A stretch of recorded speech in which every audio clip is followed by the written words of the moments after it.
అందరికీ నమస్కారం. Praise the lord. దయ్యముల బోధనలో మరొక బోధన గురించి మనం చూద్దాం రండి. నేను ఈ విషయాలన్నీ చెబుతూ ఉంటే కొంతమంది ఇష్టం వచ్చినట్టుగా కామెంట్స్ చేస్తున్నారు. నేను ప్రేమ మర్యాదగా మాట్లాడుతుంది. అందుకే నేను మర్యాదగా మాట్లాడుతూ అందరికీ తెలియజేస్తూ ఉన్నాను. అయితే కొంతమంది పేర్లు తీయకుండా, డినామినేషన్స్ తీయకుండా మాట్లాడడం వల్ల వారు రేపు మారుమనస్సు పొందుతారు, నొచ్చుకోకుండా వారు ఆలోచిస్తారని చెప్పేసి నేను మాట్లాడాను. అయినా పేర్లు చెప్పాను, ఏ డినామినేషన్ ఏంటి అనేది చెప్పాను. అయినా సరే కొంతమంది ఈ యొక్క మాట్లాడుతున్న విషయాలకు సంబంధం లేకుండా నీ వయసు ఏంది, నువ్వు చిన్నవాడివే అని ఇట్లా సైతాన్ మాట్లాడినట్టు మాట్లాడుతున్నారు. ఇర్మయాతో దేవుడు అంటాడు, నువ్వు బాలుడని అనవద్దు ఇర్మయా అంటాడు. సైతాన్ అయితే నువ్వు బాలుడివే అంటాడు. అలాంటి కామెంట్స్ కొన్ని కనబడ్డాయి. గనక వాటిని పక్కన పెట్టేసి విషయం మీద దృష్టి పెట్టాలని కోరుకుంటున్నాను. ఈరోజు మరొక దయ్యముల బోధన గురించి మనం చూద్దాం రండి. నేను అనేక విషయాలను మీ ముందుకు తీసుకురాబోతూ ఉన్నాను. మీరు ఒకసారి ఆలోచించాలి అని నేను కోరుకుంటున్నాను. అయితే రక్షణ పొందడానికి బాప్తిసము అవసరమా, అవసరం లేదా? అయితే కొంతమంది నమ్ముతున్నారు ఏమి అనంటే బాప్తిసం అవసరం లేదు, బాప్తిసం పొందకుండానే మనం పరలోకం వెళ్తాం, రక్షణ పొందుతాము అని చెప్పేసి. మరి వాళ్ళకు ఏంటి లేఖనాధారము? వాళ్ళు ఏ లేఖనాన్ని తీసుకుంటున్నారంటే శిలువ మీది దొంగ యేసుక్రీస్తుతో పాటు పరదేశికి వెళ్ళాడు, బాప్తిసం పొందలేదు కదా అనే బోధలో కొంతమంది ఉన్నారు. లూకా సువార్త 23వ అధ్యాయం 43వ వచనాన్ని మనం చూసినట్లయితే, అందుకు ఆయన వానితో, నేడు నీవు నాతో కూడా పరదేశంలో ఉందమని నిశ్చయముగా నీతో చెప్పుచున్నాను అనెను. అంతకుముందు ఆ శిలువ మీద దొంగ ఏమంటాడంటే, అయ్యా నువ్వు నీ రాజ్యంతో వచ్చినప్పుడు నన్ను జ్ఞాపకం చేసుకో అంటాడు 42లో. ఆయనను చూచి యేసు నీవు నీ రాజ్యములోనికి వచ్చినప్పుడు నన్ను జ్ఞాపకం చేసుకొనమనను. ఇది శిలువ మీద దొంగ అన్నాడు. అందుకు యేసుక్రీస్తు ప్రభుల వారు అన్నాడు, ఏమన్నాడంటే, నువ్వు నాతో కూడా పరదేశంలో ఉందువు. ఇప్పుడు బాప్తిసం పొందాడా శిలువ మీద దొంగ? పొందలేదు. మరి పరదేశకు వెళ్ళాడా, వెళ్ళలేదా? వెళ్ళాడు. పరదేశకు ఎవరు వెళ్తారు? రక్షణ పొందినటువంటి వారు మాత్రమే వెళ్తారు. దేవుడు ఎంత ప్రేమ కలిగినటువంటి వాడు, ఎంత జాలి కలిగినటువంటి వాడంటే ఆయనను విశ్వసిస్తే చాలు ఆయన పరలోకము తీసుకుపోతాడు అని ఎఫెసీయులకు రాసినటువంటి పత్రిక 2వ అధ్యాయము ఇక్కడ మనం 8వ వచనంలో చూసినట్లయితే, మీరు విశ్వాసము ద్వారా కృపచేతనే రక్షింపబడి ఉన్నారు, ఇది మీ వలన కలిగినది కాదు, దేవుని వరమే. చూసారా, మీరు విశ్వసిస్తే చాలు, కృపచేతనే మీరు రక్షణ పొందుతున్నారు అంటున్నాడు దేవుడని. ఎప్పుడు కూడా దేవుని యొక్క లేఖనం కొంత ఇచ్చట కొంత అచ్చట వస్తుంది. అన్ని లేఖనాలను, అన్ని వచనాలను కలుపుకొని చదువుకున్నప్పుడే మనకు అసలైనటువంటి సర్వసత్యం అనేది తెలుస్తుంది. ఈనాడు చాలామంది దేవుని లేఖనాన్ని కొంత కలిపి కొంత తీసివేసి దేవుని లేఖనాలలో నుంచి అపార్థము చేసుకొని వారు అన్యాయమైపోతూ ఉన్నారు. ఇది ఘోరమైనటువంటి విషయం. గనుక లేఖన సత్యాన్ని తెలుసుకోవాలని నేను కోరుకుంటున్నాను. ఇకపోతే బాప్తిసము పొందడము అంత ముఖ్యమా, అంత అవసరమా అంటే, బాప్తిసము అనేది యేసుక్రీస్తు ప్రభువుల వారు పొందారు, పౌలు పొందాడు.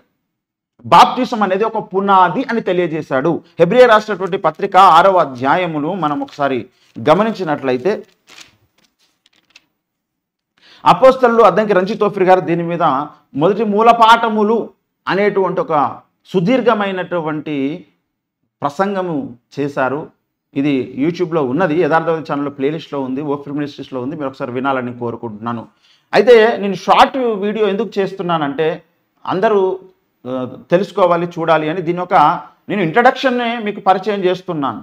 అందుకొరకు హెబ్రీ రాసినటువంటి పత్రిక 6వ అధ్యాయము మొదటి 2 వచనాలు చూసినట్లయితే, కాబట్టి నిర్జీవ క్రియలను విడిచి మారు మనసు పొందుటయు, దేవుని యందలి విశ్వాసమును, బాప్తిసములను గూర్చిన బోధయు అని ఇక్కడ మాట్లాడతాడు. బాప్తిసమును గూర్చినటువంటి బోధ అంటూ హస్తనిక్షేపణమును, మృతుల పునరుత్థానమును, నిత్యమైన తీర్పును అను పునాది మరలా వేయక అన్నాడు. ఇది పునాది అట. బాప్తిసం అనేది పునాది. గనుక ఖచ్చితంగా ఒకరి జీవితంలో బాప్తిసం అనేది ఉండాలి. అప్పుడే మనము దేవుని వరాన్ని పొందగలుగుతాము, పాపక్షమాపణ పొందగలుగుతాము. దానిని గురించి కొన్ని విషయాలు మనం చూద్దాం. పేతురు భక్తుడు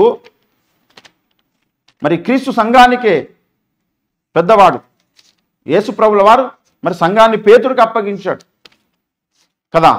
ఆయన ఏమన్నాడు చూద్దాము. ఆయన మాట్లాడుతూ మొట్టమొదటి ప్రసంగంలోనే అపోస్తలుల కార్యములు 2వ అధ్యాయం 38వ వచనంలో మనం చూసినట్లయితే, పేతురు, మీరు మారుమనసు పొంది పాప క్షమాపణ నిమిత్తము ప్రతివాడు యేసుక్రీస్తు నామమున బాప్తిసం పొందుడి, అప్పుడు మీరు పరిశుద్ధాత్మను వరము పొందుదురు అన్నాడు. మీరు పాప క్షమాపణ కొరకు ఖచ్చితంగా బాప్తిసం అనేది పొందండి, బాప్తిసం పొందవలసినదే అని ఆజ్ఞాపిస్తాడు పేతురు భక్తుడైతే. ఇక్కడ 10వ అధ్యాయం 48లో చూస్తే యేసుక్రీస్తు నామమందు వారు బాప్తిసం పొందవలనని ఆజ్ఞాపించాడు. మీరు బాప్తిసం పొందాల్సిందే, బాప్తిసం పొందాలి అని చెప్పేసి యేసుక్రీస్తు ప్రభుల వారే డైరెక్ట్గా నేరుగా ఆయన నికోదేముతో అంటాడు ఏంటంటే, ఒకడు క్రొత్తగా జన్మించాలి, లేకపోతే వాడు దేవుని రాజ్యాన్ని చూడలేడు అంటాడు. కొత్తగా జన్మించాల్సిందేనండి, ఇందులో ఎవరికి కన్సెషన్ లేదు. 3వ అధ్యాయము 4వ వచనం నుంచి, అందుకు నికోదేము, ముసలివాడైన మనుషుడు ఎలాగూ జన్మింపగలడు? రెండవ మారు తల్లి గర్భమందు ప్రవేశింపి జన్మింపగలడా అని ఆయనను అడగగా యేసు ఇట్లనను, ఒకడు నీటి మూలముగాను ఆత్మ మూలముగాను జన్మించితేనే కానీ దేవుని రాజ్యంలో ప్రవేశింపలేడని నీతో నిశ్చయముగా చెప్పుచున్నాను.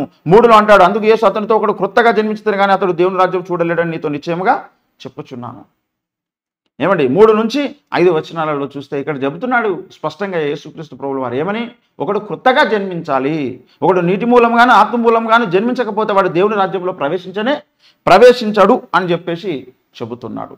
గనుక ఇలా చెప్పినటువంటి యేసే బాప్తిసం పొందాడు కదా. మత్తయి సువార్త 3వ అధ్యాయం 16వ వచనంలో మనం చూస్తున్నట్లయితే, యేసు బాప్తిసం పొందిన వెంటనే నీళ్ళలో నుండి ఒడ్డునకు వచ్చెను అని మనం చూస్తున్నాం. యేసు ప్రభువే బాప్తిసం పొందారు.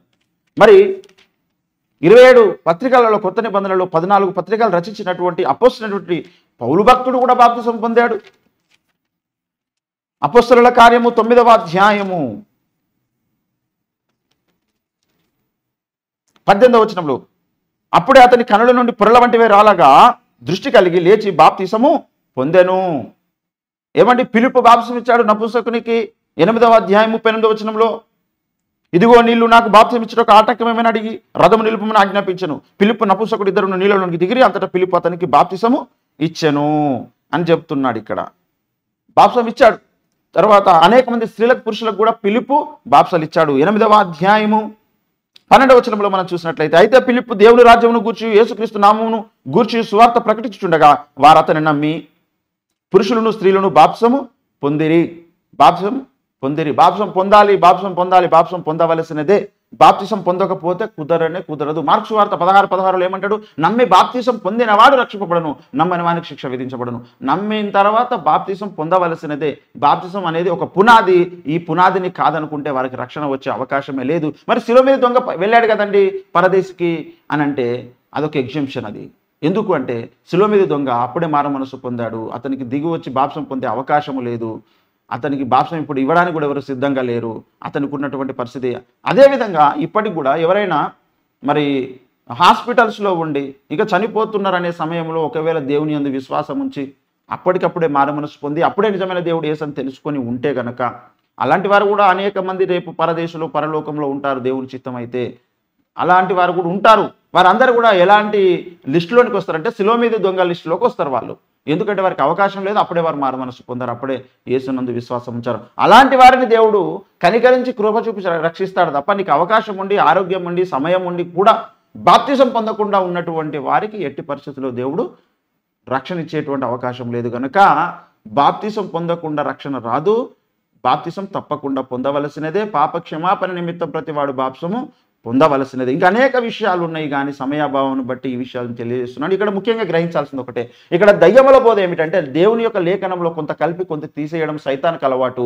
అలాంటి విషయాలు కొంతమంది లేఖన సత్యాన్ని మొత్తం చూడలేనటువంటి వారు కొన్ని విషయాలను పట్టుకొని మోసపోతున్నారు. అదే దయ్యాల బోధ, దయ్యపు బోధ అవుతుంది. గనుక బాప్తిసం పొందకపోయినా మనం పరలోకం వెళ్తాము, బాప్తిసం అవసరం లేదు రక్షణ పొందుటకు అనేటువంటి బోధ అది రాంగ్ డాక్ట్రిన్. అది తప్పుడు బోధ, అది తప్పుడు సంకేతం. అది యేసుక్రీస్తు ప్రభు చెప్పలేదు, అలా చెప్పలేదు. వాక్య సారాంశమే సత్యము. కనుక సత్యమందు మీరు ప్రతిష్ఠితులు కావాలని నేను కోరుకుంటా ఉన్నాను. మీకు ఈ సత్యాన్ని మీరు అర్థం చేసుకోండి, సత్యమందు ప్రతిష్ఠించండి. ప్రతి ఒక్కరూ ప్రార్థన పూర్వకంగా ఒకసారి ఆలోచించండి. తర్వాత మీకు ఏమైనా డౌట్ ఉంటే మీరు పంపించండి. అందరికీ నమస్కారం. Praise the Lord. May God bless you.